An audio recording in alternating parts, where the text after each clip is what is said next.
Okay, so good morning, good afternoon, good evening, everyone. Welcome to the closing ceremony of the Monash Global Medical AI Challenge.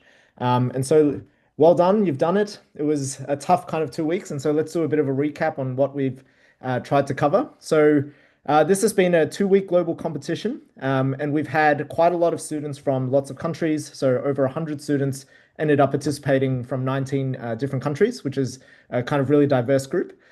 We got 34 submissions in the end, and we have selected the top five to present today live for the judges.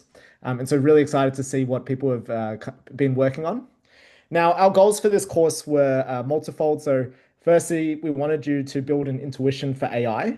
We wanted to bring you to the frontier of AI knowledge and kind of get a feel for what's been happening, this year with companies like OpenAI and Anthropic, what's been happening with agentic models and reasoning models, and kind of get a feel for, what's been really exciting in the field. We also wanted to provide you an opportunity to work on an exciting medical AI project and to have lots of fun and meet different people, meet people who you might have never met, from different countries, different kind of walks of life. And so hopefully you've had a chance to do that as well. Now, just kind of recapping what we've covered. So on day one, we discussed the basics of things like neural networks and deep learning, things like transformers and large language models and how the foundations of those work.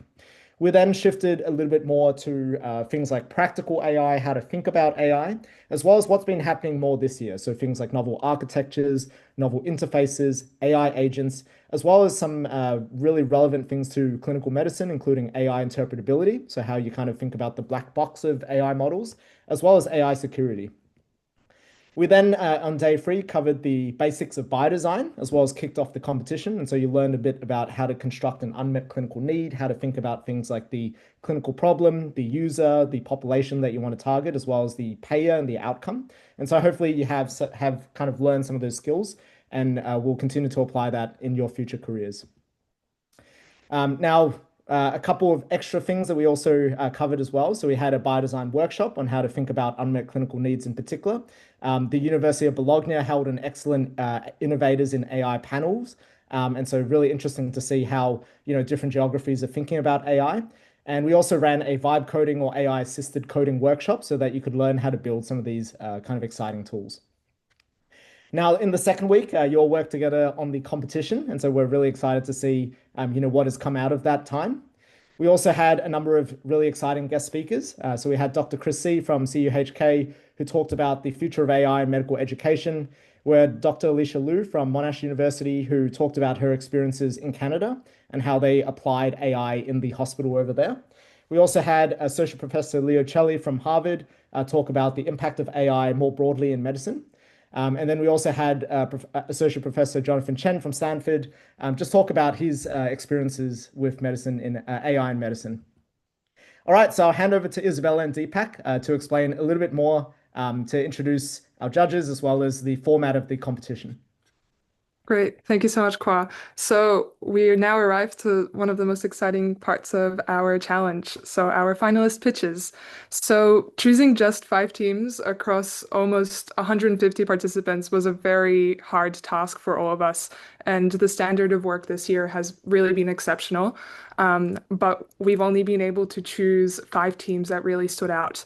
And so to help us decide the winner, we've brought in a panel of world-class experts. So let me quickly introduce them to you. So we have Dr. Julie Dow, who is the co-founder of Sonoris, which is an AI company using bioacoustics for cardiovascular diagnostics. She's also a recent Monash PhD graduate and Forbes 30 Under 30 nominee.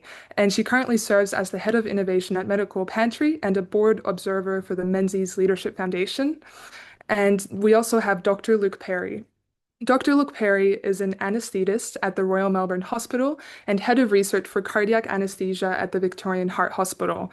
He has over 75 peer-reviewed publications and is dedicated to student research leadership through the Trident Research Cooperative.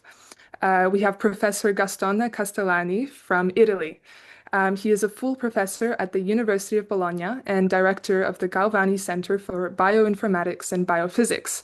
He has an extensive experience applying AI to complex biological systems and holds a long-standing research association with Brown University in the USA. And obviously, last but not least, we have our host and lead, Associate Professor Kwa Kao. He leads the Kao Lab here at Monash University, focusing on medical AI and technology. He's also a Stanford Biodesign graduate and Fulbright Scholar, holding a master's in engineering from Stanford and a master's of public health from the London School of Hygiene and Tropical Medicine. So the format of our judging is going to be quite simple. So each team has condensed their pitches to 2 to 3 minutes, and this will then be followed by questions from our judges for around 5 minutes. And after all five teams have presented, our judges will then step into a private breakout room for 15 minutes to decide the winner. So I'd like to first introduce our first team for today, Team Nuriva. So I'd like to welcome Viran and Grace. They're going to be presenting an innovative AI detection application for Parkinson's disease. Thank you so much for that introduction, Isabella. So we'll just start off by sharing the screen. I'll share the entire screen. Just checking you can see the application. Yep, okay, perfect. Just present. Great. Okay, so hi everyone. Thank you so much for joining us today. We're so excited to show you our project, which is Nuriva. So first of all, just taking a look at the problem. So in terms of unmet clinical need, let's just take a minute to imagine patient A. So patient A thinks that they have Parkinson's disease, but before getting the treatment that they actually require, they have so many questions running through their minds: fear, uncertainty, hesitation. They think, what if these symptoms are just signs of normal aging? Or should I wait? What if it progresses to a later stage? Simultaneously, they want to see a GP, but for real geriatric patients, the wait is just so long. And a neurologist, that feels even more daunting of a step. Okay, and the reason that we're sort of here today is because that imaginary patient A that we just talked about isn't actually so imaginary. And for me, that patient A is my grandmother, who I call Archie. So since I was born, my Archie has been dealing with Parkinson's basically until her death. And I've really had quite a personal experience with Parkinson's, basically growing up with this for my whole childhood and dealing with that as a family. And something that really frustrated me as a kid and until this day is that I felt that because we lived in a regional area, my grandmother couldn't access the neurologist and get a faster diagnosis. It was much harder for her to actually get treatment. And I feel like these systemic sort of barriers really like, delayed her sort of treatment, and that ended up stealing time that I could have spent with her, and it just was taken away from me. And that's sort of why we're here today, to try and create a solution which would help prevent that from happening. And yeah. So we've just got a little bit on our target demographic. We're really trying to talk to rural patients who are over the age of 60 and live hundreds of kilometers from a neurologist. And this is just evidence of the burden. We've found that it takes almost double the amount of time for a rural patient to be diagnosed with Parkinson's by a neurologist compared to their urban counterpart. And we think that that statistic shouldn't be there. And we want to try to address this. And this is just our need statement. And we'll come back to that later in the question and answers if we want. Yep, so now looking at the solution that we did create, we're so excited to show you guys Nuriva. So what exactly is Nuriva? Well, Nuriva is an AI-powered voice analysis tool which detects signs of Parkinson's disease in the patient. So it will ask the patient to say ah for around 3 to 5 seconds, and then from that, it will screen for any features of Parkinsonian voice guided by clinical research that's new. And this is just an example of the AI application in use and the different features it has. Okay, so we would have covered that a bit more in our demo, but this is just going to quickly identify our real-world uses. So the patient would record the voice, the AI does the analysis, then the GP will get that analysis, review the patient, and if they feel like the patient needs to get a fast-track referral, they'll do that to the neurologist, and hopefully this can lead to a faster diagnosis of Parkinson's. Yep, so throughout this entire development process, of course, what's at the forefront of our minds are the stakeholders, and we're looking at it from so many different levels. And this is the deployment pathway if we were to bring it into the real life context. Future developments do include looking at it from different biomarkers beyond voice. Yeah. And then just really quickly at the end, we just want to say we found a gap in the market. There's no low cost, high efficacy solution to help diagnose Parkinson's. And we think we could innovate in this area and become a successful company. So that's our pitch really quickly. Thank you so much for sort of listening.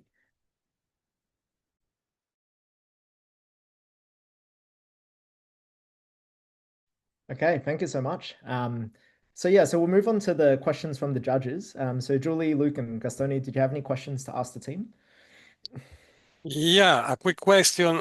Actually, I have more than one. So let's say the first one is about privacy, and the second one will be about data integration, because they mentioned to use voice and tremor analysis with accelerometer, etc. So can you try to answer to these two? So privacy and the data integration. Yep. First of all, thank you so much, Doctor, for presenting those things. We completely agree with you. Privacy is absolutely going to be one of the first priorities that are on our mind. And to address that, we'd just like to take two different views. So first of all, looking at it from the perspective of how can we make the privacy of our application stronger and more robust? And then secondly, how can we allow the patient to feel safer and ensure that their information is kept private? So would you like to start off with the first one, which is how we'll do privacy localized? So one thing about our AI is that it will be run locally on the patient's smartphone. So we think that will make patients feel a lot more comfortable, and it means that their data is secure on their phone and it's not going up into the cloud and there's no chance for us to possibly sell it. Like there's no risks in there. Then we've also got to consider it on the idea that the only set of communication of the data is from the patient to their GP and potentially their neurologist if it's sort of referred to there. So that we've made us, even in our prototype, we tried to make sure that there's only credentials so that only the patient and the GP can access it. And we've made a way to sort of confirm it. So hopefully that answers how we've made steps there. Do you want to talk about the second point? Yep, absolutely. Thanks, Farhan. So now just shifting more to like, how do we make the patient feel safer?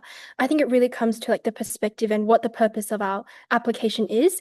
In reality, the AI isn't the one to call the shots. It's not making the final decisions on the patient's, I guess, diagnosis or anything like that.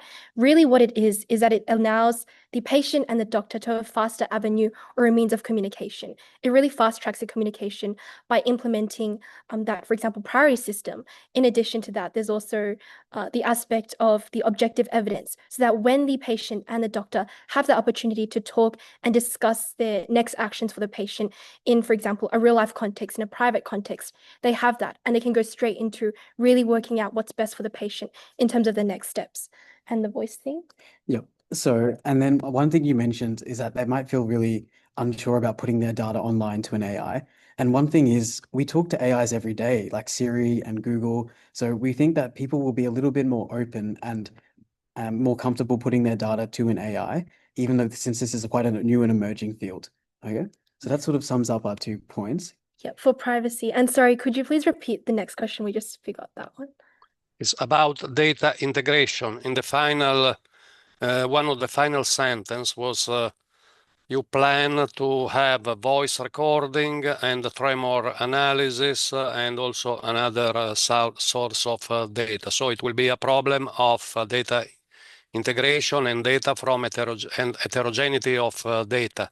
Do we have some plan to work on this? Yep, absolutely. To harmonize this data and Okay, yeah. please. Yep. So I think one thing that we were sort of looking into when we were researching Parkinson's is that Parkinson's isn't the most well understood disease. There's a variety of symptoms which are quite variable and they sort of show in different patients at different times. And as a result of that, when we're trying to build a screening tool for Parkinson's, it becomes really imperative that we're able to build a tool which can categorize the entire catalog of symptoms. Because it might be that this one patient who might have Parkinson's might not show any vocal changes, but they might show changes in other ways, such as reduced face or facial movements. They might develop a really small tremor and or might lose their sense of smell. So there's a wide variety of symptoms. And we feel like, I feel like that's a perfect point you mentioned. Even if we're going to expand our product, we're going to have to deal with a lot of the different agents, a lot of the different tests.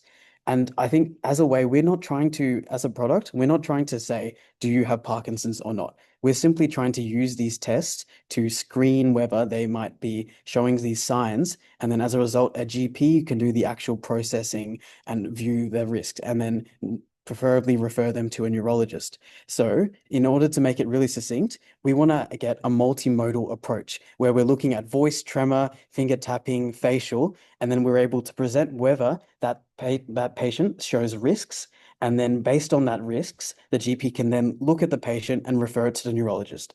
So does that clarify your question? Thank you. Yep, thank you Great. so much for that.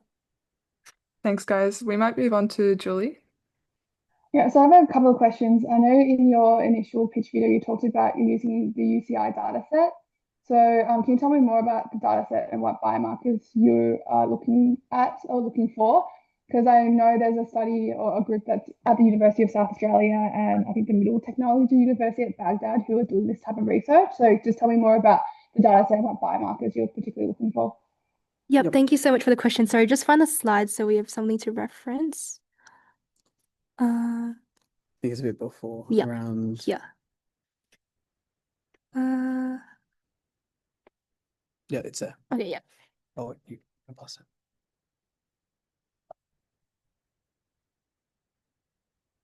I think it was before.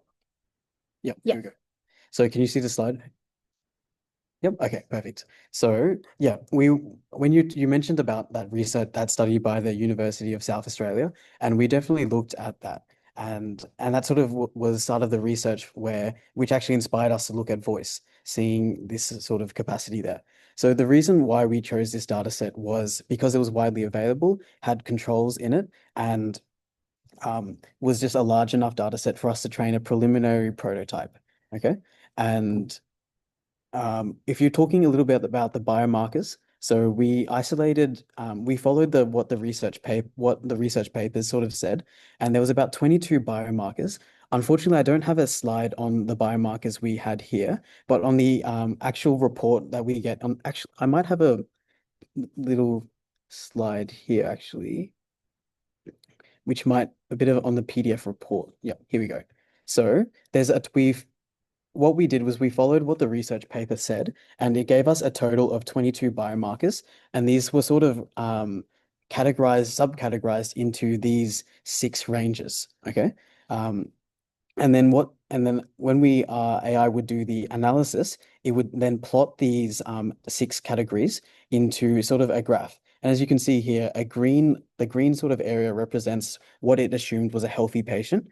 Then this is actually my voice here in blue. So it was saying that I aligned more closely with the green than the red, which is what it assumed the Parkinson's patients was from the UCI databases that it used. So we ended up using 2 databases with over 750 voice samples, which we then applied an algorithm to isolate the features into like numerical data, which we trained the AI in, and we categorized it into these 6 categories. Does that sort of cover your question, Julie? Yes. The other thing I'd ask is, I know with you're getting the patient to just say ask specifically. Do you think that's going to limit how you can train the data to look for Parkinson's as well? Because I know that's a limitation because there's other models where you're looking specifically at speech, so having longer phone calls with patients. Like, how do you think that influences your AI-based work? Okay, so I might talk a little bit about that. So the reason why we chose to focus on R was just for our initial prototype, we wanted to prove that we were able to produce something which is functional. But I think when we're looking to expand our prototype, we'd love to include maybe using a variety of different sentences. Now, the only problem with that is that there's constraints on the data that we have access to, and finding Parkinson's patient, like large enough data samples of Parkinson's patients and their voices to train the data on is quite difficult. And I think if we were able to do sentences like what you're talking about, we might need to do our own sort of clinical trial. And obviously, as a bunch of uni students right now, it's not very feasible, but we'd love to explore how we can get more data and do more sort of vocal tests to create a better data set and a better AI. And I guess one last thing I guess just a comment. So perhaps your work is more looking at how you implement in terms of novelty of what you're doing as well. So, but no, thanks so much for answering my questions. I could probably ask more questions, but I'll handle it to Luke to take the floor now. Go, Luke. Thank you so much, Julie. We might pass it on to Luke, please.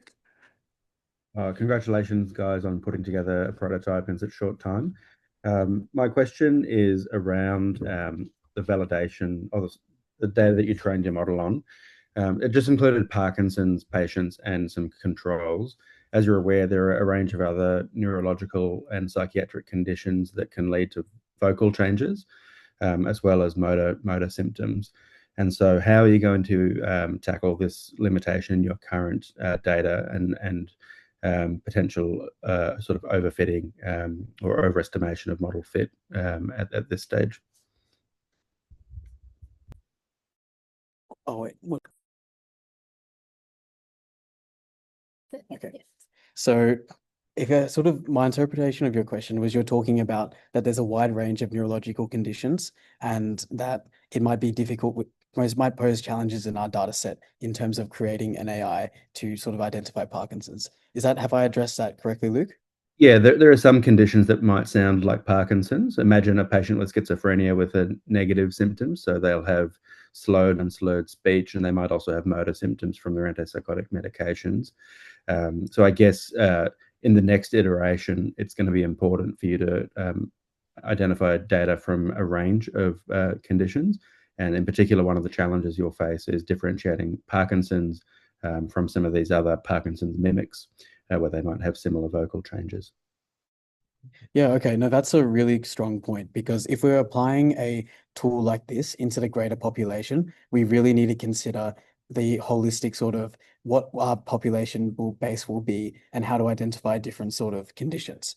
And I can sort of think of this in two ways. The first one being considering it more from like a data point, and the second one being considering a little bit more about the role that a GP has here. So I think, Grace, do you want to start off by talking about like why a GP is really crucial here? Yeah, absolutely. Thanks, Varun. So yeah, because the kind of main idea of our project was to fast track that communication between the patient and the GP, absolutely we acknowledge that there are going to be a lot of other conditions which may be raising red flags to the GP, but actually we see that as a good thing where it essentially raises that question or raises that issue to the GP so they can conduct further testing and then reach a, I guess, more robust diagnosis.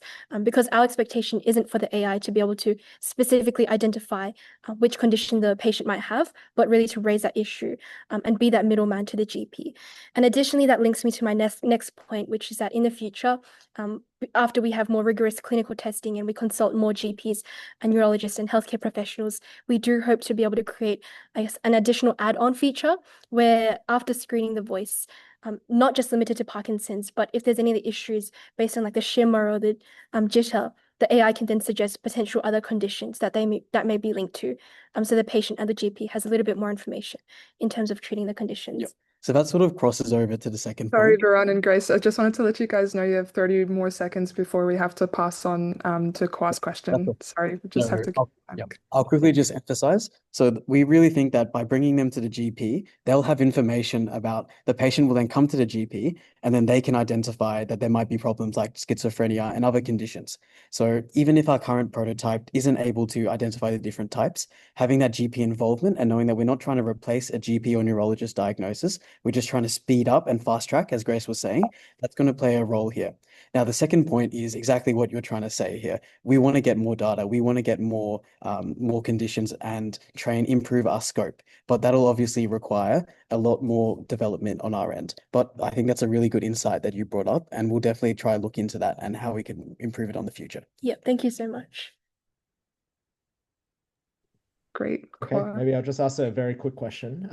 Thank you so much, guys. This is such an amazing presentation. It's just great to see how much you've done in a week. So my question is just kind of straightforward, biodesign related. It's just like, can you tell me who you think would pay for this and like what the outcome is that they would care about this? So do you want to cover it or do you want me to? So let's go quickly to our stakeholder side. So we sort of identified these are the main key players here. So I'm going to talk about the main player, which I think is the government and like Medicare. So we've identified that a common progression of Parkinson's, especially towards the later stages, is as a result of that neurological sort of degeneration, is that a lot of Parkinson's patients have problems with motility, and they're very likely to fall, and they often struggle living independently alone. And we've realized that the government currently pays millions of dollars to keep these patients in aged care. And that's a massive taxpayer expense. When one person in aged care, the government's expected to pay between $90,000 and $120,000 per patient per year. So we believe that by allowing an earlier screening, you can allow the patient to live longer independently through that pharmacological intervention, which will prolong their ability to live independently, and that'll lead to a lower cost overall. And we think the government will be really incentivized to try and get that screening. And another thing is the government, and especially primary health networks, they have KPIs which are goals to improve the rural waiting list and ability for rural people to see specialists. So by promoting our product to that payer directly and saying that we can help you address these KPIs, we can reduce you the costs, we feel like there's a great incentive to follow that. Yeah. Okay. And then, do we have more time? Because Grace can talk a little bit about neurologists. Yeah. Or I think we're running a bit short on Running- time. You yeah, can make that's it all. like less Yeah. than 20 seconds, or if it's all good if that's it. Oh, yeah, absolutely. So in 20 seconds, just in terms of the neurologist and answering your follow-up question about who would care, I think it really comes down to, I guess, the waiting list. And in terms of if there's a GP and they're not too sure about the diagnosis because they have insufficient time to really, I guess, take care of the patient because of like the larger number of patients they're taking care of, they may by default take that to a neurologist, just to be on the safer side. But then the issue that creates is that there are major wait lists, which potentially detract from patients who are high risk of Parkinson's disease. So then with this AI, I guess, model, we're hoping to kind of reduce those waiting lists, or at least filter through and bring priority or attention to those high-risk patients as well. And that would be furthering the incentive for the government as well, because it also tackles like the inequities. Great. Thank you so much, Viran and Grace, for that amazing presentation. I'd like to move on to our next team. So our next team is from Korea University. We have team 3 with Youngmin Choi, Hwanjun Yu, and Yoojun Yoon. They will be pitching Silver Whisper, which is a specialized speech recognition engine tuned specifically for elderly speech. So take it away.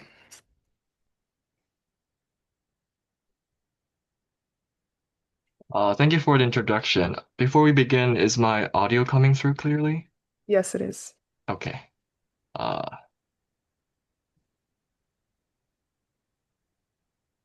Hello, we are Youngmin Choi, Hwanjun Yu, and Yeojun Yoon from Korea University.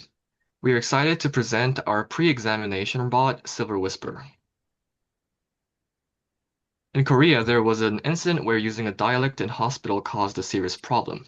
A patient with a tearing pain on his chest visited the hospital. He had a very strong dialect. When explaining his symptoms, he used the term urihada, a dialect meaning tearing pain. However, the doctor did not understand the explanation correctly, eventually diagnosing the patient with infectious colitis rather than fatal aortic dissection. Unfortunately, the patient passed away the next day. In medical situations, even the smallest language gaps can cause a life or death problem.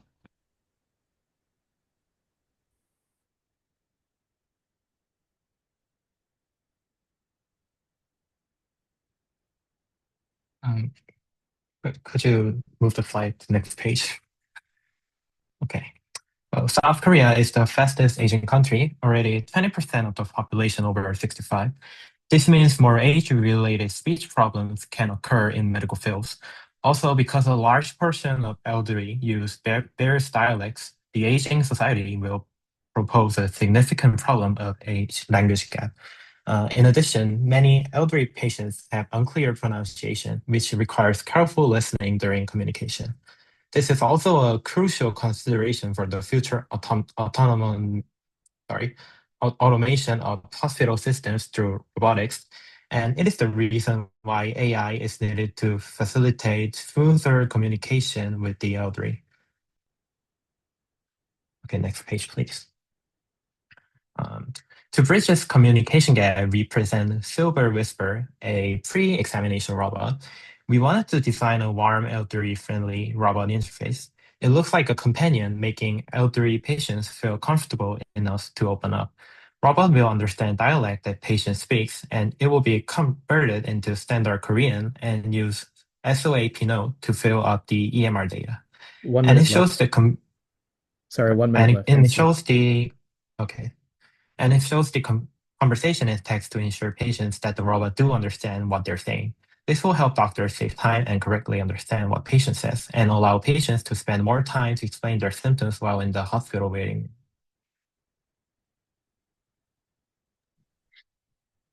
Okay, so safety is a big concern in our new technology. So how does Silver Whisper ensure safety? So Silver Whisper converts these unstructured dialect conversations into a standardized self-note for the doctor.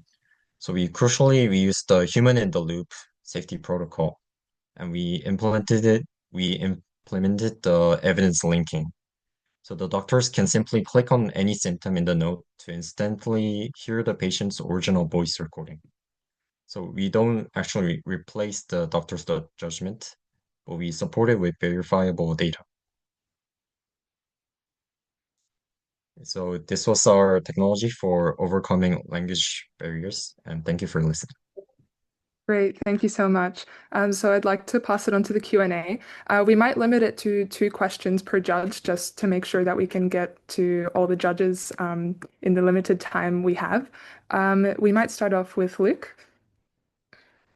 Fantastic work, guys. Congratulations.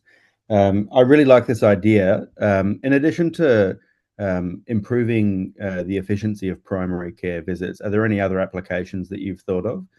Because to me, a major application is patients needing urgent or emergent care prior to pre-hospital and helping triage them.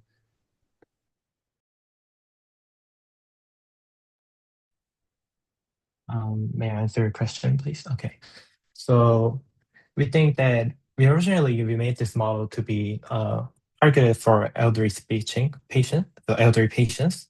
So I think not only for the pre-examination robot, it can be also integrated into like the to make a script between the doctor and the patient, and also it can be used in maybe in a in a like a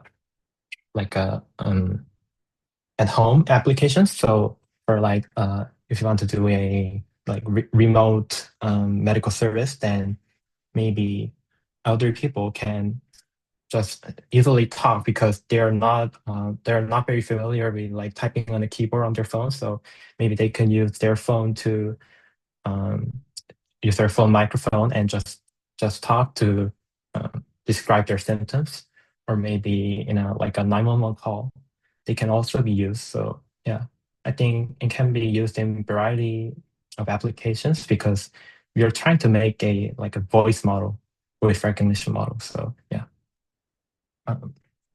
Thank you. Thanks, that's all. Great, thank you. I'll pass it on to Kwa. Oh, Julie first, actually. My question is, how are you going to handle code switching between dialects? So people who speak standard Korean and their regional dialects, how do you aim to kind of do that work with your model?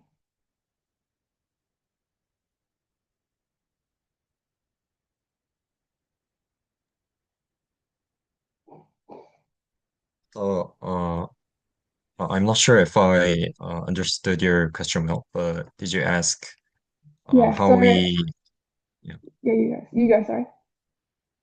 so how we like train this AI with like Korean dialects? Yes, and then Was that the question? yeah, and what happens when someone will speak standard Korean and then during the conversation they'll switch to a regional dialect? So how is your model going to handle that? So basically, we use a speech model, and when we train it, we use large elderly conversation data and dialect data to fine tune it using a technology called low-level adaptation. And what was your second question?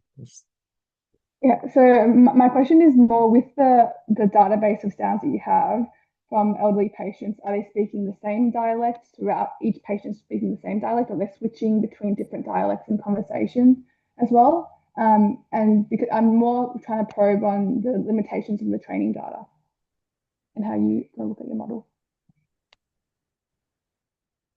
So their the major dialects are there are 5 major dialects. So there's a data for each of the dialects. I don't think the data is contained with like 2 or more dialects in one conversation. But when we fine tune it with each data, then I think the model can handle situations where there are alternative dialects. Okay, thanks.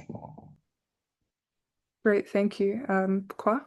Yeah, thank you so much for the presentation. I feel like this is a very, very exciting use case. And I have a couple of questions. So the first is, which do you feel is the most challenging dialect and why?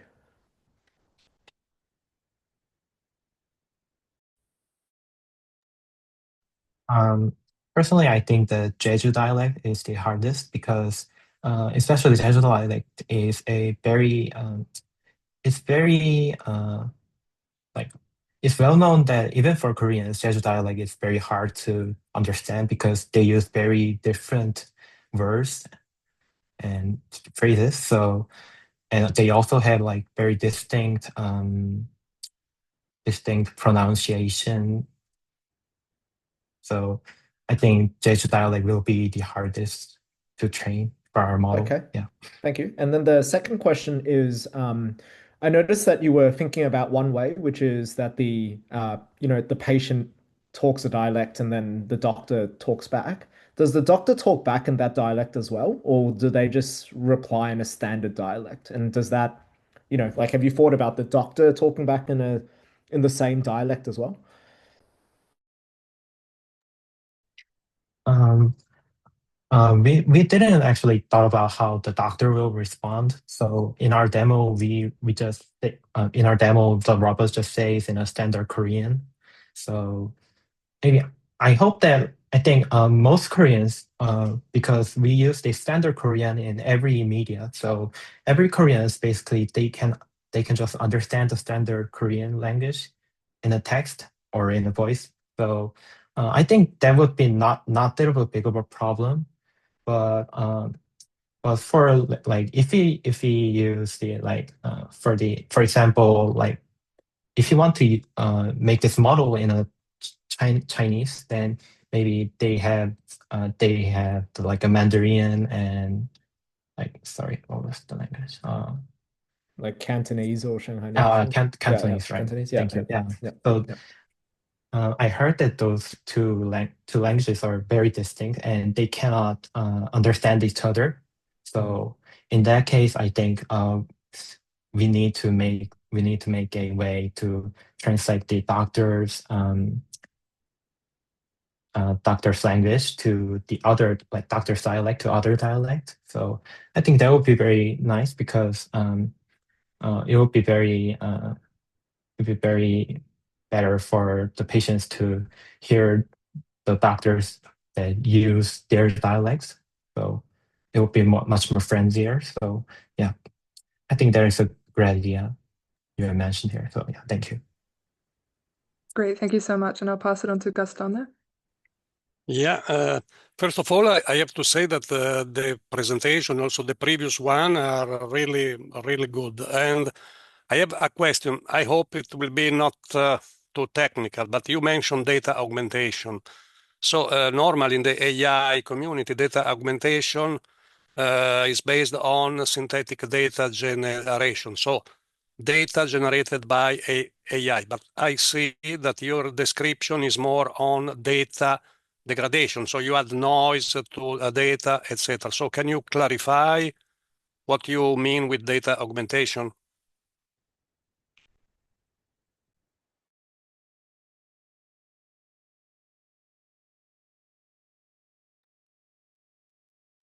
So about the data augmentation, we used it in a context more similar to like spectral gating. So we basically, when you go to the hospital, there are a lot of noises, and you can't clearly like divide the patient's voice and the robot's voice and other noises.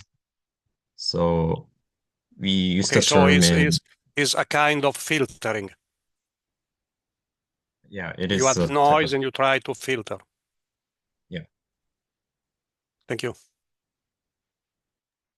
Great, thank you so much. So we'll proceed to our next finalist from the Chinese University of Hong Kong. I'd like to welcome Team PillPal with Kate and Henry. They are addressing the critical issue of medication adherence with a smart AI tracking system. Please give it a sec to share the screen. Can you guys hear us? Yes, we can.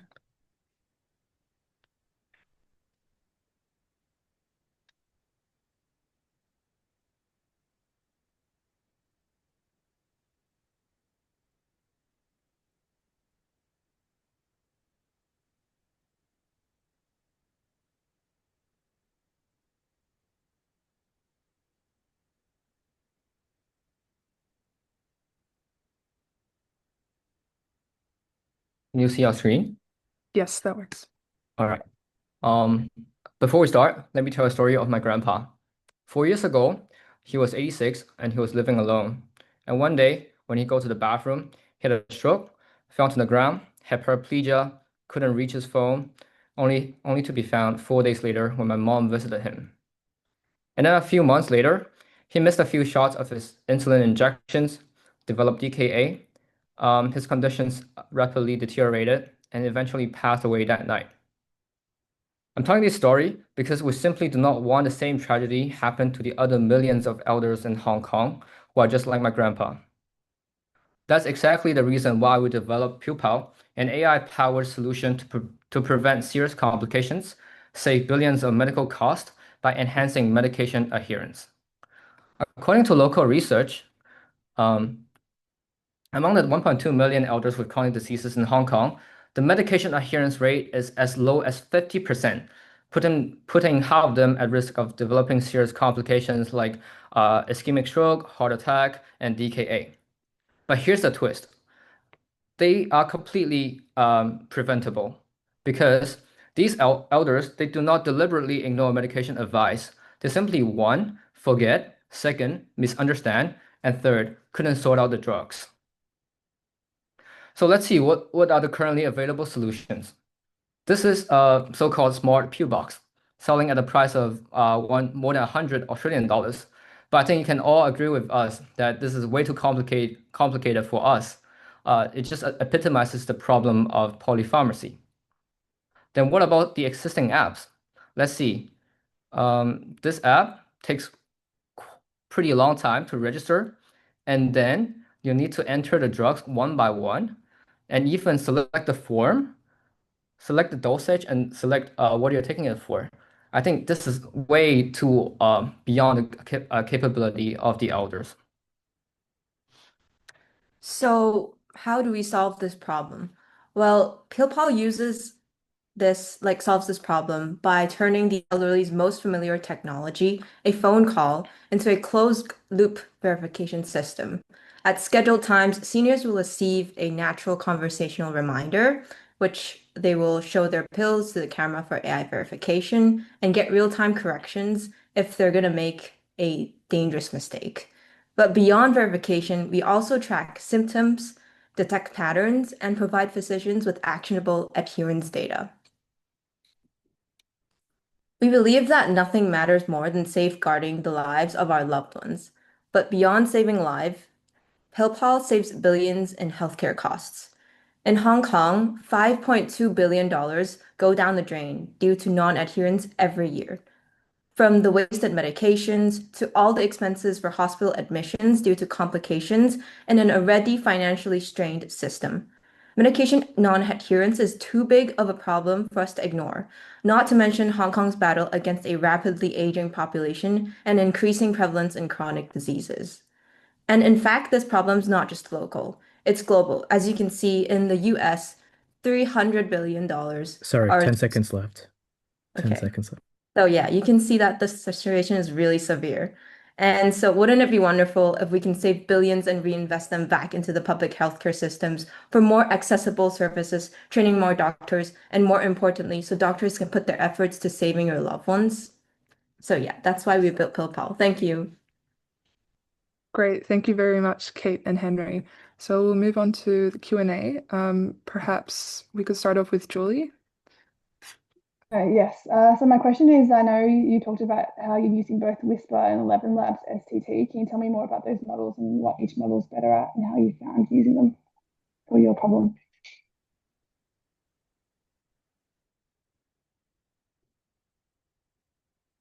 Sorry, let me pull up some slides about this. Yeah, so this is our like audio quality assurance data flow. So when the patient calls, when the app calls the patient picks up and they start to have a really natural conversation about like, what's your symptoms today? Have you taken your blood pressure? And sometimes there are medications that only have to be taken if the patient is facing certain symptoms. So the AI will like go through a flowchart and decide what drugs the patient should be taking then, and then tell that back to the patient. What happens when a patient says, I'm wobbly or something else on the call? How does your AI handle that and what's the steps after? So because we used this model, so there's a few things we have to consider. So firstly, can our model actually pick up what the patient is saying? Can they understand what wobbly means? So we used a few different methods to make sure that we can hear the word wobbly. So we used the Whisper model, then the 11 Labs model, and finally we use a rule-based fallback system to ensure that the output transcript is actually accurate. But for these sorts of like terms that maybe aren't as common in the language dictionary, I think we have to put a lot of effort into the development of this AI and make sure that these words, and because we want to expand it to other languages, so like we have to make sure that these colloquial terms are also included into the system so that the system can understand what the patient is saying. But also, I think one really important thing is that we also have to launch some pilot studies to see what elderly are actually saying these days. Like perhaps they use different terms from what we do as like younger people. So yeah. And just to supplement Kate's answer, if the elders fail to pick up the phone call at the scheduled time for taking the drugs, we'll send a notification to their family members to notify them, oh, your relative is not taking the pill. Maybe you want to check on him, just to ensure if there might be any accidents happen for an elderly who's living alone. Right, thanks. Great, thank you. I'll pass it on to Gaston then. Yeah, compliments for the presentation. I have only a question because I think you are using a pre-trained model, so Whisper. And do you have some idea about how to validate this model in your setting? So I can talk. Yeah. Like as we previously said, how we plan to validate it is by doing some pilot studies. So if there are some things that the current model doesn't understand, we will be sure to include that. Yeah, so our deployment pathway is divided into 3 phases. In the first phase, the trial phase, we want to collaborate with the Hospital Authority of Hong Kong, which is like the public government department who monitors all the public hospitals in Hong Kong. And then we will pick one cluster of surface, and then we will liaise with the chief of service in the hospital, and then we'll tell them, okay, we want to run this software, and then we'll pick some elderlies who use the hospital surface, and then we'll randomly select them into the control group and a trial users group, 50-50.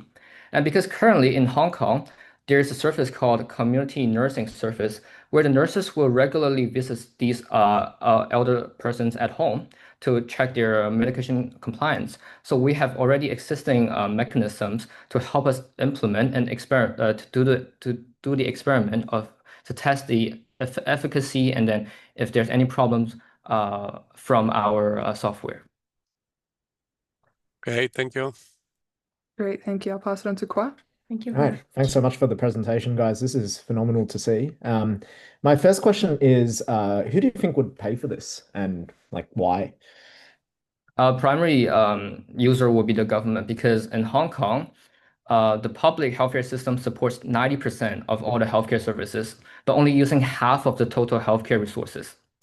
And then based on our calculations and also based on the statistics provided by the government and the hospital authority, every year, $5.2 billion go down the drain out of a 100 million total budget. So I think they have a super high incentive to use our product because first, that saves lives, most importantly. And second, that saves their cost of more than 5 million. And then if we can prevent the elderly from developing serious complications at the primary care level, it will reduce the burden of the secondary and tertiary healthcare system. So we are targeting the public healthcare system, which is the government. Yeah, I'd also Yeah. like to add something is that I think it's actually very feasible for us to integrate this into existing like governmental clinical workflows already. So in Hong Kong, we already have an app called HA Go, which is the mobile app, and they already show like they already list all the medications the patients are taking. So I think that it's going to be really easy for us to implement this like chat function, call function into the app.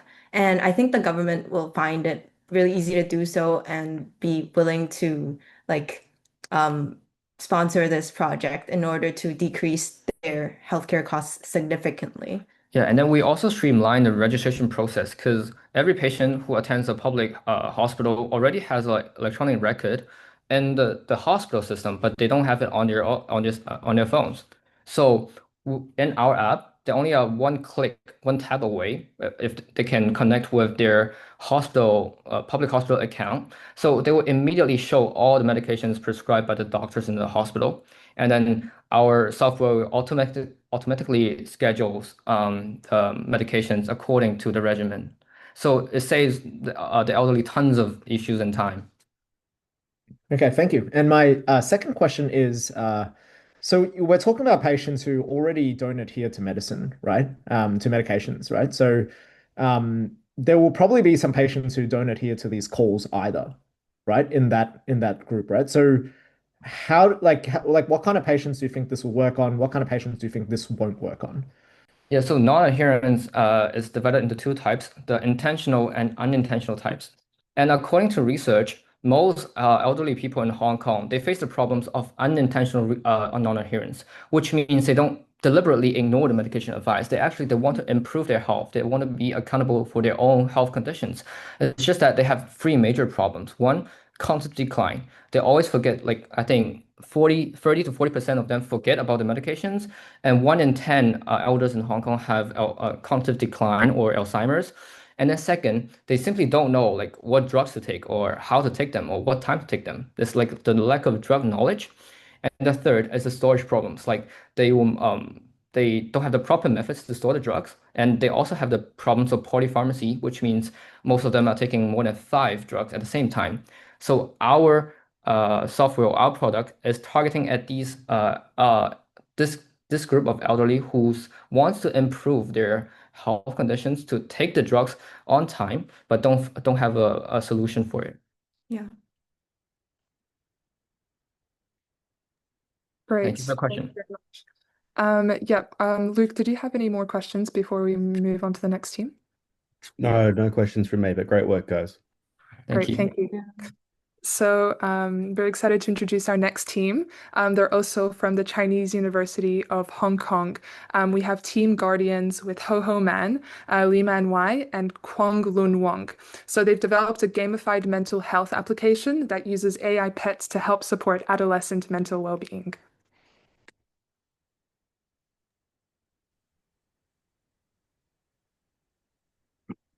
One second.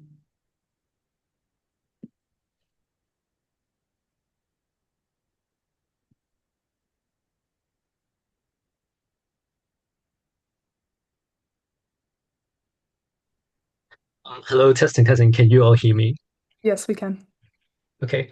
Greetings, panel of judges and our fellow competitors. This is Team Guardians from CHK Hong Kong. So I'm Jaden, and my teammates are Adrian and Aphis, and we are very honored to present to you our idea. Behold, here's the reality in Hong Kong. 1 in 4 people actually face depression, anxiety, or burnout. By 2021, among university students, 80% reported depressive symptoms and 60% are at risk. Worse still, this trend is even escalating. But the tragedy isn't just the numbers, it's the silence.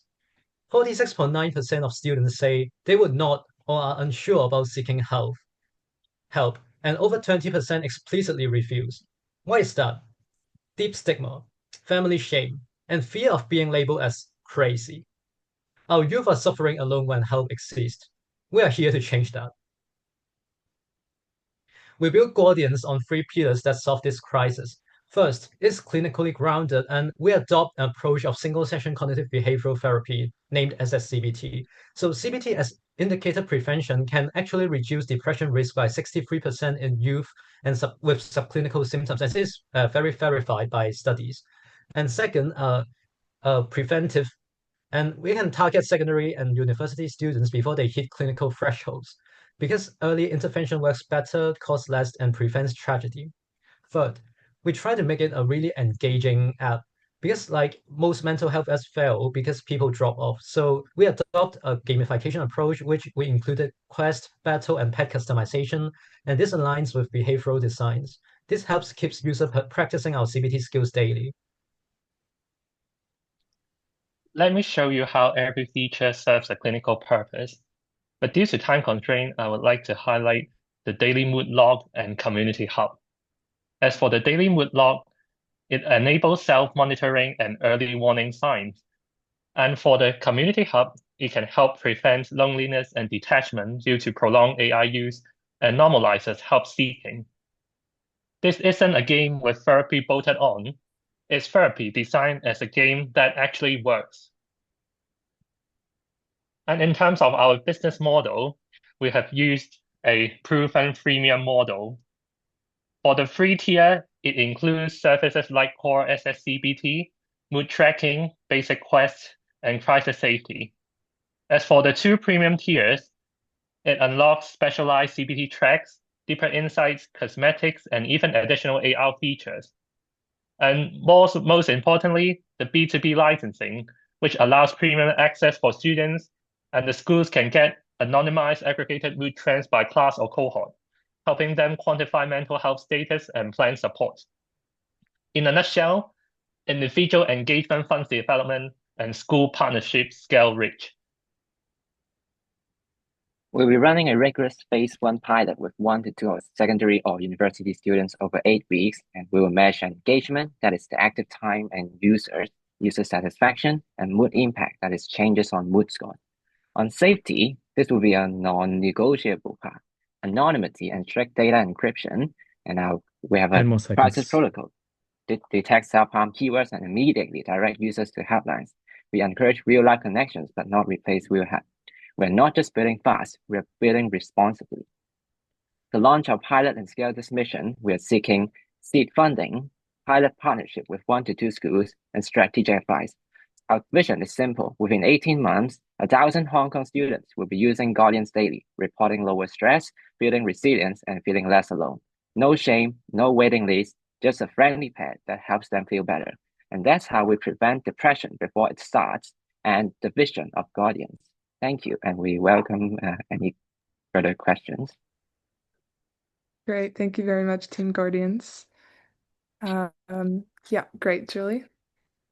So what's your hypothesis that teens or young adults would use this over other non-gamified mood trackers which already exist?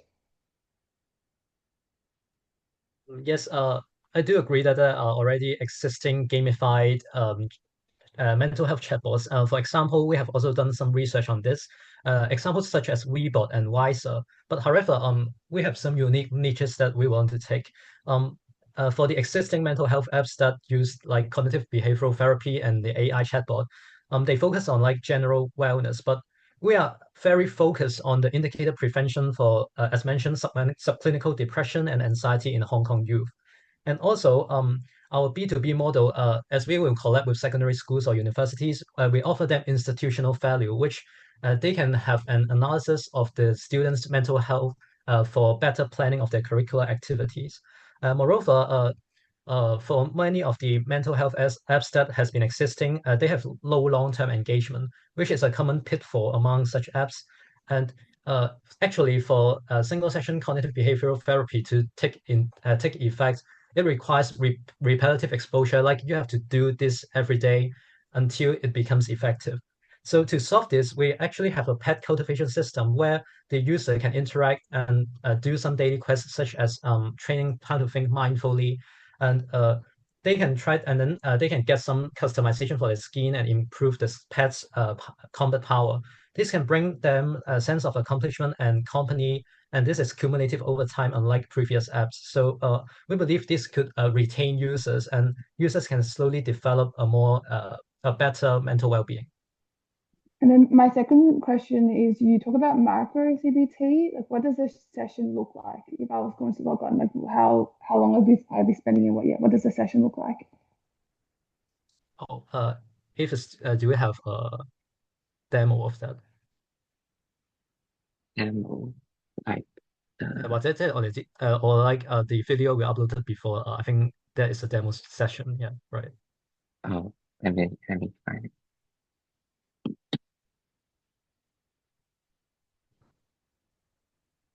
Sorry, it may take a while trying to open our video for the chat interface. It's like this. Yep. So here demonstrates like the current response from the pets. So it's basically adopting a follow-up guiding question approach. So it will base on what you have mentioned, like and it will guide you to say what is the activating event that leads to your emotion today, and it would lead you to think, oh, if my emotion experience is proportional to what has actually happened. For example, if like I'm very anxious for my exam, but this is a normal phenomenon because feeling anxious for exam is normal. But if like I failed at the exam once and I feel like I'm nothing, I'm very useless, and my life is not worth it, so then it is very exaggerated, and that's the problem. So it will try to guide the user to think alternatively, like, oh, is there some delusions, or like is there any counter evidence that suggests otherwise? So it's like that. And we also have some actions in the chat. We will try to put this textual description of the pet's action into reality, into the like 3D animation of the pet later. So like it's more interactive, and yeah. Thanks.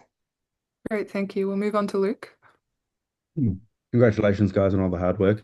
What legal or regulatory hurdles do you have to pass to have children use a CBT, AI-based CBT in Hong Kong and also globally?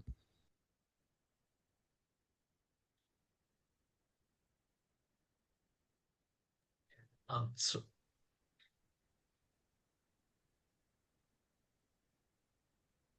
I think in general, we have a wait, let me check. Sorry, may I confirm if you are asking about the hurdles of implementation of CBT approach in Hong Kong and globally, right? No, my question is specifically, you mentioned high school students, so these are children or minors. Are there any legal barriers to you launching in that group, given that there are issues around consent and safety and privacy? Oh, right. So about consent and safety is we prioritize this because like when we collab with school, we'll try to offer the school like class-based or like the whole form-based analysis of their emotional data for planning of curriculums. But we will ensure that data is encrypted, and the school should sign strict data sharing agreements, and users can also like when the users first click into the app, there will be like a user agreement, and they have to click consent to this. And users control what they can share and can opt out at any time. And also in Hong Kong, there is something called a personal data privacy ordinance, and we will strictly comply with this. And we also, our pilot phase will also include a third-party privacy audit to ensure that all data are private. And for like the hurdles in the implementation with secondary school students, there are currently no such policy regarding CBT use, but we are aware that since the students are still young and they may become overly attached or like emotionally dependent on the pets, so we have built 3 safeguards. First, the pet explicitly states that it's not human and encourage talking to real people, and that's also why we establish a community function. Second, we have daily time caps, so the students cannot use the app for more than 60 minutes per day, and the pet would ask the user to take a break after every 20 minutes. Third, and the community hub, as we mentioned, it allows user interactions and sharing of their emotional journeys and their pet moments. So we encourage real person connection instead of AI. So the purpose of this AI CBT is basically to offer mental health first aid and prevent progression in clinically significant mental issues. Great, thank you. Gaston? Yeah, compliments for the presentation. I have just a quick question about, I think you want to do a pilot, and so which kind of experimental design you foresee? For example, one treated group and one not treated, or a randomized clinical trial. So can you clarify how you will conduct this pilot, if you plan to have a pilot? Sure. So for the pilot phase, let me see.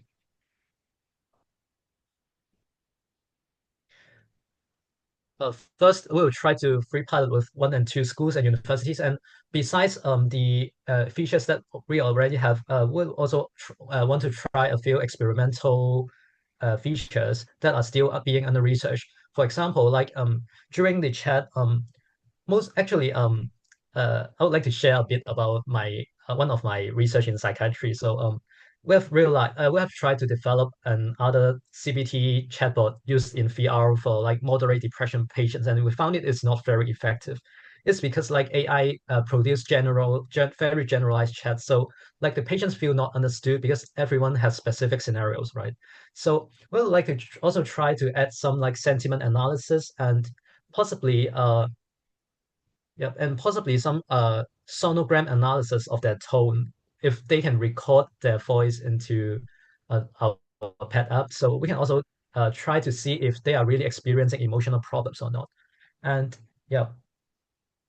And basically, as shown on the slide, we would use different metrics to measure if our app is doing well and implement the changes as described by the students, like what features they like the most and what features they dislike the most.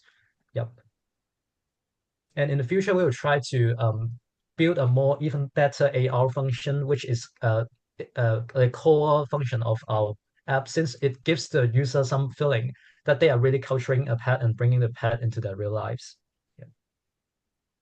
Okay, thank you. Great, thank you. Kwa?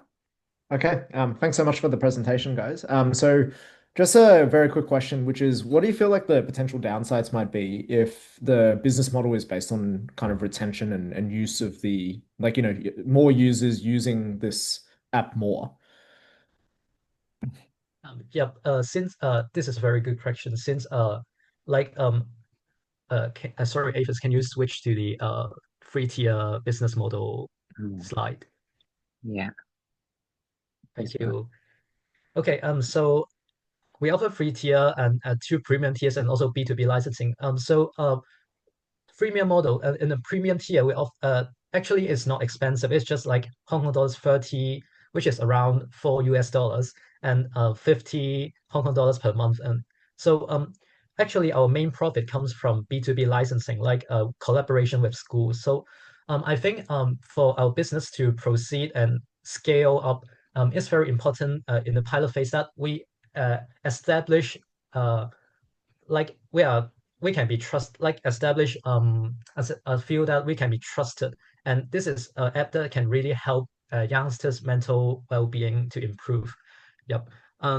Because like for the premium functions like Pro and Legendary Guardians, it's basically for like outside of the university students and secondary school students, like general public well, they can also access the app on the Google Play Store or Apple Store. But our main monetary Sorry, we're running a goal bit lies in short on B2B time. licensing. You have 30 seconds to finish off this question. Okay, so the most important thing is that we have a good resume again amongst the schools, and we can try to get some long-term collaboration with schools and and extend further. And if if we achieve success in Hong Kong, we'll try to extend to other regions that are also experiencing stress, burnout, and anxiety among youngsters. And we may also consider of doing it on other age populations as well. Thank you very much.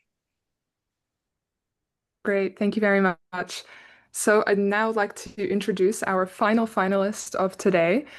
He joins us from Cuba. I'd like to welcome Abdul Rashid, representing Med Estudia. So he's created a specialized AI study assistant designed to work in low resource environments for medical students. Yeah. Good morning, everyone. Please, can you hear me? Yes, we can. And can you see my presentation? Yes. Okay. Hello, everyone, once again. My name is Abdul Rashid Dasana, and today I'm presenting Med Estudia, a lightweight AI-powered study assistant designed for Cuban medical students. To better understand why Med Estudia matters, it's important to begin with the unmet need. Medical education in Cuba is extremely demanding, and students have very limited access to modern study tools. Most global AI systems are fully blocked on the Cuban network. Internet bandwidth is low, and educational KPIs themselves show a decline. There's been a lower graduation efficiency, lower school life expectancy, and fewer teaching staff per student. As a result, students spend more time studying with less effective support. So the need can be expressed clearly, a way to improve study efficiency and knowledge retention for Cuban medical students in order to strengthen exam readiness and graduation outcomes for medical faculties and the national health system. Why does this matter? Well, the insight that shaped my approach is simple. Since almost all major AI models are blocked in Cuba, the solution must be lightweight, low bandwidth, Spanish first, and accessible even with restricted internet connectivity. And I realized DeepSeek was one of the few models that was consistently available inside the country. So the entire solution was engineered around what actually works within this environment. So the solution, I introduced to you Med Estudia. Med Estudia provides 3 core study features that mirror how Cuban students actually learn. It features an AI-generated multiple choice questions based on Cuban medical topics, a 5-question quick quiz for rapid knowledge checks, an explain topic mode that breaks down complex concepts into clear structured sections. The interface is simple, mobile-friendly, and optimized for low connectivity. And as you saw in the demo video, the prototype is already functioning. Why does this work? Well, this approach works because it directly strengthens the KPIs that the Cuban medical programs care about. That's knowledge acquisition, study efficiency, and exam readiness. It also reduces pressure on teaching staff, doesn't require hospital integration, and is extremely low to deploy. And since the backend is natively accessible in Cuba, the solution is feasible today, and it's not something that's hypothetical. And how much does it really cost to implement? Another important strength of Med Estudia is extremely low cost of implementation. Well, the entire MVP can be developed and deployed for roughly $1,500 to $3,500, and the annual operating costs could be around $500 to $1,500. That translates to about $1 per student per year for a typical Cuban medical faculty. Now, what are the next steps? The next steps are simple. We plan on piloting Med Estudia with a small group of medical students, collect performance data, refine content based on the feedback, and then build an offline first mobile version for wider access. This is a solution designed to grow sustainably inside a resource-limited ecosystem.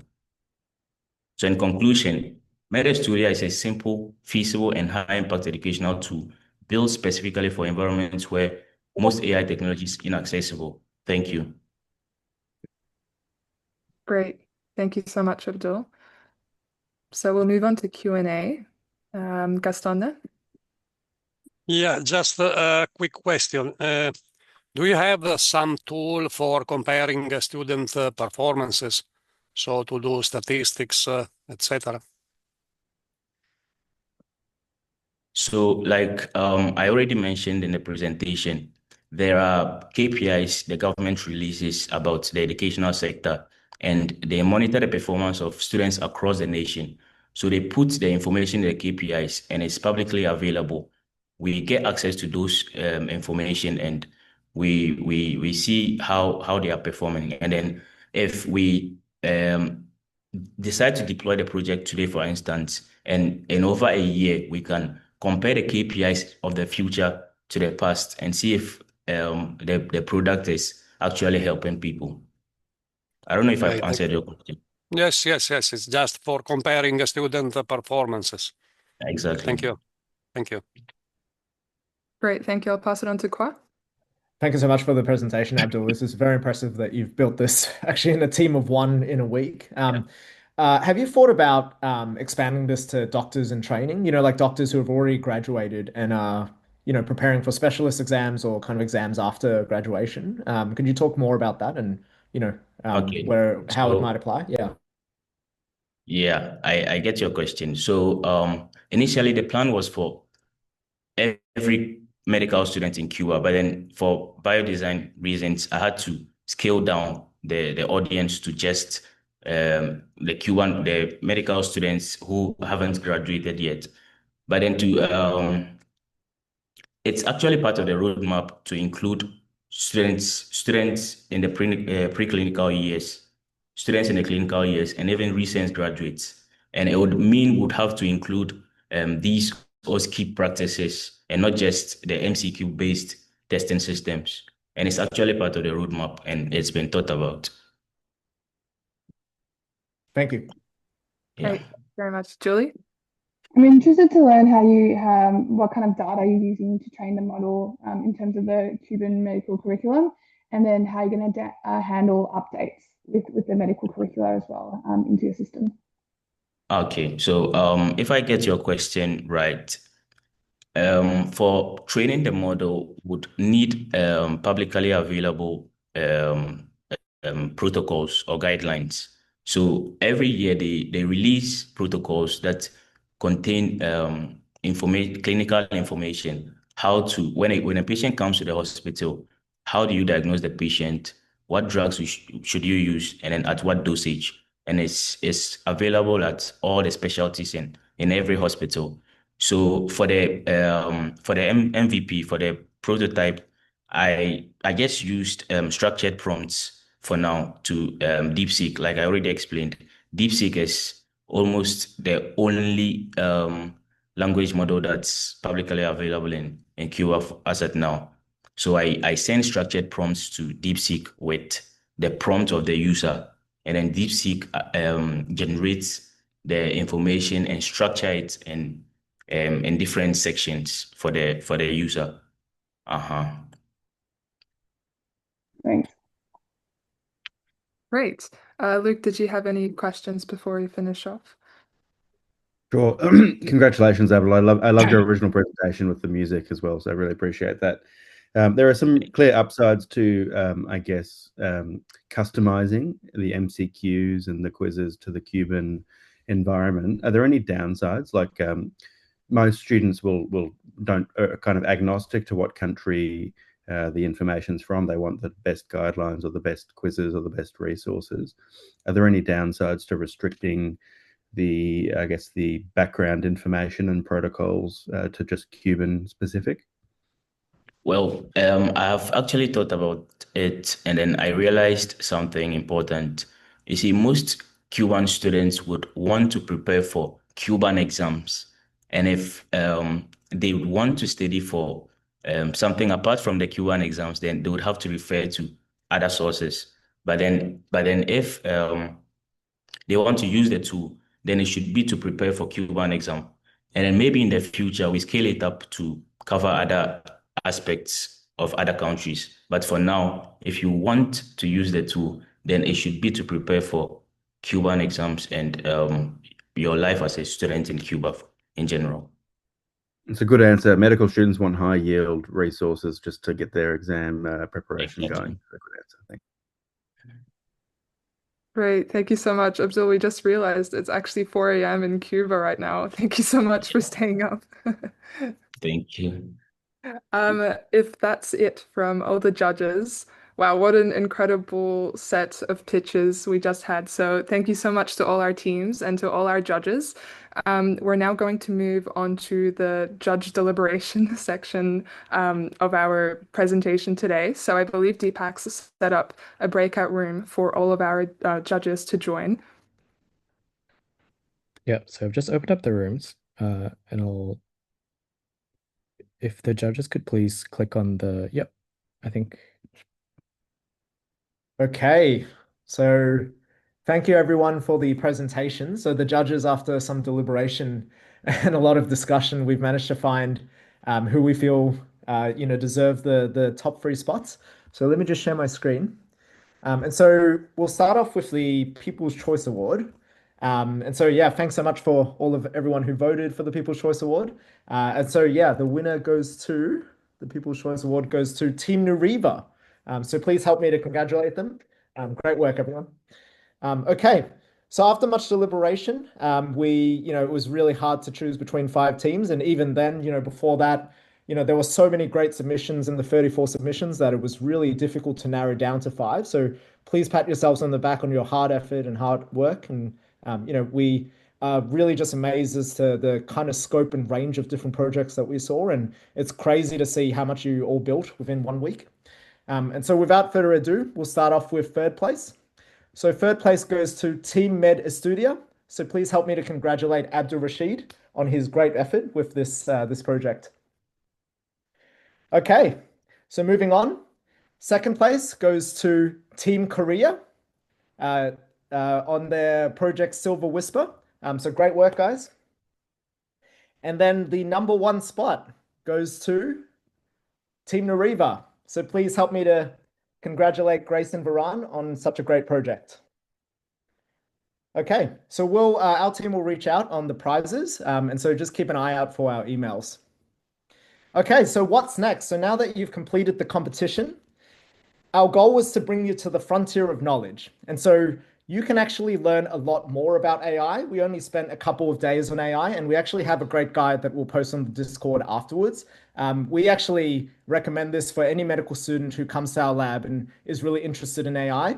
And Stanford University has an excellent suite of courses that you can actually learn things like programming, things like math, actual things about transformers and computer systems as well. And so if you're really interested in this, if this has kind of sparked your curiosity for AI, we fully recommend that you actually dive deep into AI and actually learn a lot more about the beauty of AI and all the kind of cutting edge stuff that is happening.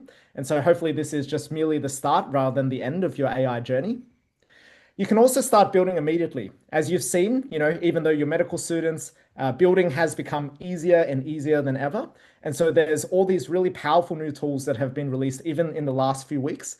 New GPT, new Gemini, new Claude models that actually allow you to code really powerfully. And as you'll see, and hopefully you keep building, these models will start to become more and more powerful, and so become easier and easier to actually build things. And we were even joking in the judging room that you can actually start to build things within a day or a weekend. Just if you have a spare weekend, you can build something quite cool. And so we hope that this has kind of sparked your curiosity and your journey in terms of becoming someone who can actually build things that are useful for other doctors. You also now have a network of people to reach out to. So please stay in contact with any friends you've made in the Discord, any people you worked with during the competition. Hopefully you have people you can actually reach out to across the world, across a really diverse range of medical schools and countries as well. And so we hope that you keep these connections up. You can now, more importantly, understand AI memes. And so, what people think transformers look like, you now know actually looks like this. And so transformers have started to revolutionize a lot of how we actually perceive AI and think about AI, but it isn't the only revolution, or revolutionary idea. there's lots of people working hard to discover what the next transformer or the next really big idea in AI means. And so we encourage you to keep an eye out for, what is actually happening in AI, and hopefully you can share with those around you all the lessons that you've learned in AI as well. Okay, so to kind of close off, this has been held a joint event between our lab and Nexus. So Nexus is this initiative that we founded to equip students, clinicians, and innovators with the knowledge and tools to shape healthcare. And this is a global mission for us. And so we have more events planned for 2026. So keep an eye out for emails, keep an eye out for our newsletter, just to learn more about what events we might have. This has also been a big effort from our team at Cal Labs. And so our mission was to build medical AI to push the frontiers of medical knowledge and make world-class healthcare available for all. And so if you're interested, you're welcome to visit our website and learn more about our projects. All right, please help me to congratulate and thank Isabella and Deepak. They have been working nonstop, for the last month to put this competition together, and you've probably seen them, you've interacted with them, you've attended their courses, and it is a huge amount of effort, right? I see the kind of chat happen almost every night, right? And there's just messages constantly. And so please help me to thank them as well. All right, and finally, last but not least, a huge thanks to you. We really appreciate that you've, spent the last 2 weeks, participating in this competition, and we really, really appreciate all the time you've given us, all the attention you've given us, and we hope it's been meaningful for you as well. All right, so before you head off, can you please help us by filling out this feedback form? This is one way that we can improve all the events that we hold. We're constantly looking to see how we can do better. And so we'd love to hear from you what we did great, what we didn't do great. And so we'll give you a couple of minutes now to actually fill out this feedback form, and then we'll close up and end the session.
Okay, and with that, thank you so much for attending the competition. We hope to see you in future events.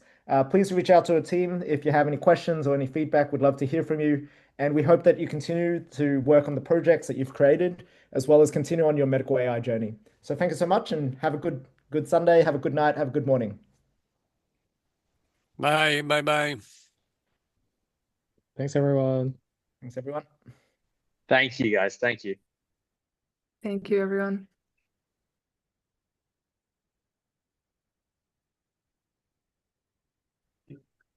Thank you, guys.